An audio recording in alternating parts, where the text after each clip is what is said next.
2011 के लोक संख्या के आधार पर प्रभाग रचना की वर्गवारी निश्चित करके भेजी है कुछ नियमों के साथ में।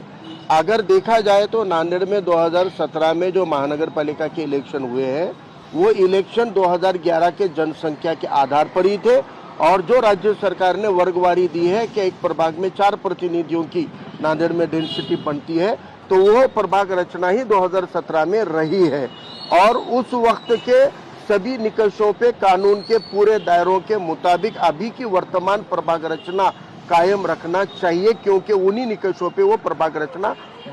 बनी हुई है और आज भी उसको लागू होती है। फर्क पड़ा है इन 8 सालों में तो कुछ वोटरों की तादाद बढ़ी है और कुछ वस्ती बाढ़ जिसको बोलते हैं वस्ती बढ़ी है, बस्तियां बढ़ गई है, उनका समावेश होना जरूरी है। तो हमने अभी आयुक्त साहब जिनको प्रभाग के नगर रचना विभाग के माध्यम से रचना करने की जिम्मेदारी होती है, उनके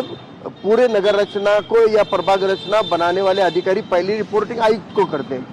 दूसरी कलेक्टर साहब को निवडणूक अधिकारी बोल के करते हैं। तो हम ये दोनों अधिकारियों को मिले हैं और हमने इन दोनों को कहा है कि नांदेड़ की जो रचना है वो अभी के निकष और कानून के दायरे में बैठने वाली है, इसलिए इसको कायम रखा जाए क्योंकि अभी मौजूदा सूरत हाल में नांदेड़ एक ऐसा जिला है जहाँ पे 5 खासदार आते हैं, नांदेड़ में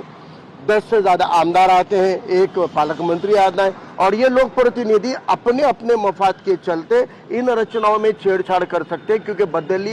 बदली हुई सियासी सूरत हाल ये है कि एक नफरती चिंटियों का सरदार पहले सेक्युलर था, अब वो नटखट जो है वो शरारती जो है वो आगे वाला इधर बीजेपी की तरफ, अब तब वो जो बस्तियों को जोड़ने वाला था आज वो बस्तियों को तोड़ने वाला बन सकता है और ये इम्कानात को ध्यान में रख के हमने कमिश्नर साहब और कलेक्टर साहब को कहा है कि नांदेड़ ये जागरूक लोगों का शहर है। अगर आपने दलितों के, पिछड़ों के, शेड्यूल कास्ट के, माइनॉरिटी के, अल्पसंख्यकों के बस्तियों को तोड़ने की कोशिश और अगर जुर्रत की तो इसका नतीजा ये होगा कि एक आवामी तहरीक शुरू होगी और हमारे प्रभागों को जानबूझकर अगर हराने के लिए तोड़फोड़ की जाएगी तो उसका असर ये होगा कि नांदेड़ का लॉ एंड ऑर्डर बिगड़ सकता है, लोगों का उद्रेक आ सकता है, लोगों का गम गुस्सा फूट सकता है। इसलिए इनसे खिलवाड़ न किया जाए, वक्त पर इलेक्शन लेने हैं तो मौजूदा प्रभाग रचना को कायम रखें और बड़े हुए वोटरों को और बस्तियों को उसमें शामिल करें, यह निवेदन हमने दिया है।